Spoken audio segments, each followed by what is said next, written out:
Hi, I'm Dolly Kunz Wilson. Welcome to Lynette's Bake Shop here in Salado, Texas. I am going to show you some of my pie tips for making the perfect meringue pie. I weigh all my ingredients instead of cup measuring. It's much more accurate. I'm weighing my flour. I like a little bit more than 2 cups for a pie crust, so I do about 9 ounces.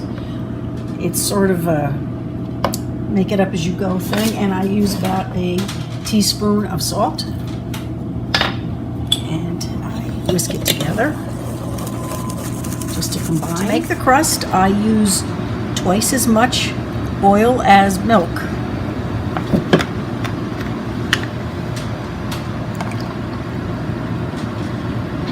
I emulsify the milk and oil until it becomes combined.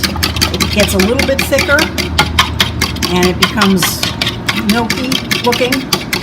You can also use water if you don't want to use milk. This works just as well, but everything should be cold. I pour a little bit of the liquid into the flour, and then I start to combine it with a fork. Start with less. You can always add more. If you put too much in, which I may have done, you need to add. The liquid is mixed in with the fork. I just finish it up and I sort of scrape the bowl a little bit to get the rest of it out. Gather it together. You don't want to overwork it. I try to touch it as little as possible because every time you touch it, you're activating gluten, which is great for bread and not good for pie. I put it on parchment paper and I cover it with another parchment and I roll it.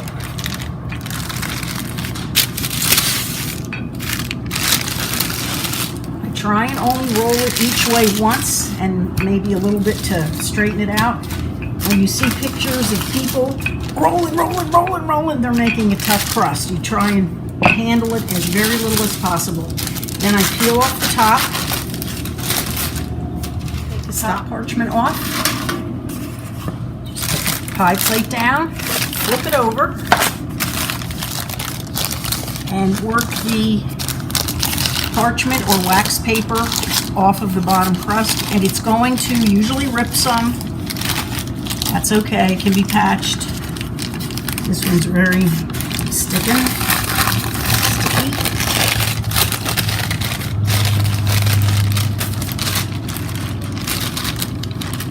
I'm going to patch the pie crust. It usually needs some kind of cosmetic surgery. Doesn't come out perfect, and that's okay. Just try not to handle it too much. Just the extra pieces, stick them where there's not much, where it's thin. This is not, it should be more like this, and then you can tuck it under so you have some lip to make the, like this, and try and get the edges together, get them ready for crimping. You can do this with however it works for your hand. This is what works for my hand. And once you have an edge, a lip that you can crimp, you crimp. Crimp also is a personal touch. Whatever way feels best for your hands is what you should do. Some people like to use a fork and go around that way. I like a hefty crust, so I use a little bit more flour in my mix, and I have a little bit more crust to work with and eat. I push the crimp with my thumb up against the pie plate so that it doesn't shrink down upon baking. My next step is to prick the pie crust all around the bottom and around the sides with a fork. And then the next step is in the oven. And I bake it in a convection oven at 325 for approximately 20 minutes until it's golden brown.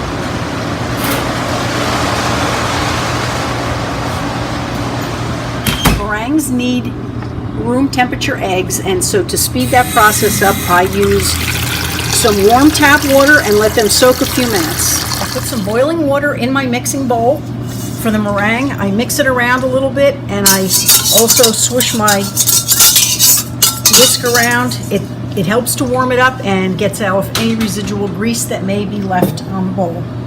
To start the meringue, I use about 1/4 teaspoon of cream of tartar, a few drops of vanilla, and for a 5-egg meringue, I use a half a cup of sugar, and that will start getting added after the egg whites get in there. I use 5 eggs for 1 pie, so there will be 5 egg whites for the meringue for 1 pie. I separate the egg whites and yolks, and as I do each egg yolk, I do it in a bowl so that if some yolk gets into it, I can just take it away and not ruin the whole batch. I then pour it into the mixer, and I turn it on low, and I put just a little bit of the sugar in to start. And then I crack the remaining, slowly add the sugar into the egg whites, a little at a time.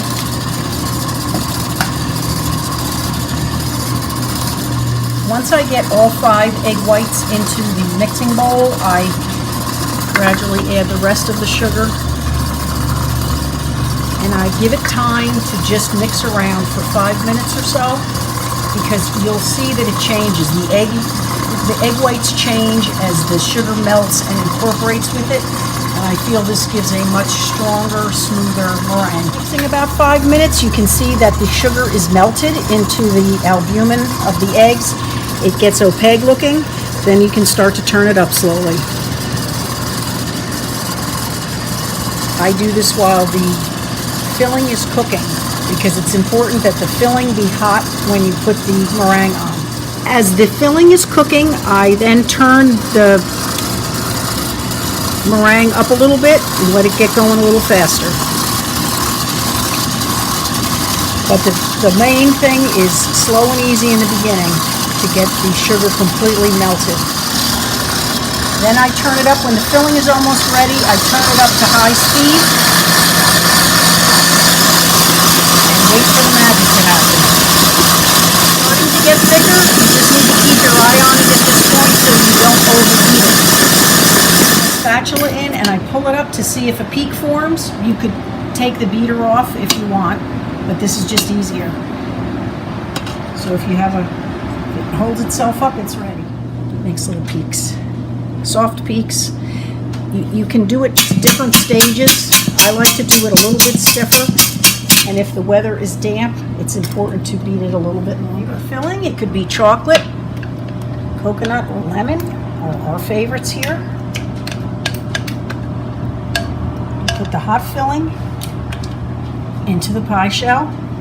This is when it's important to work quickly, because you want the filling to be covered while it's hot and before it forms a skin.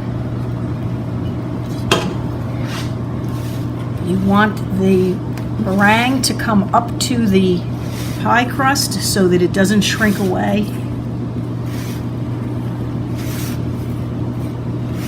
You can see the skin is already starting to form.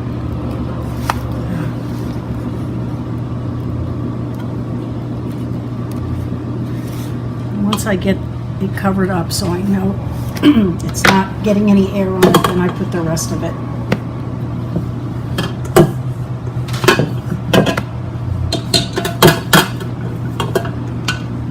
This is 5 egg whites, which makes a nice high meringue. And then you can gussy it up how you like.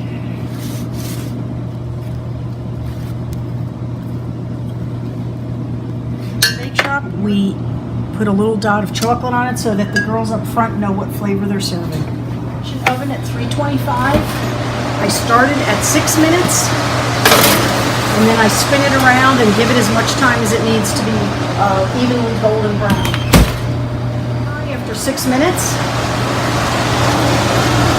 it's starting to get golden. I like it a little darker. That's a personal thing, but I think it's better a little bit darker, so I turn it for another 2 or 3.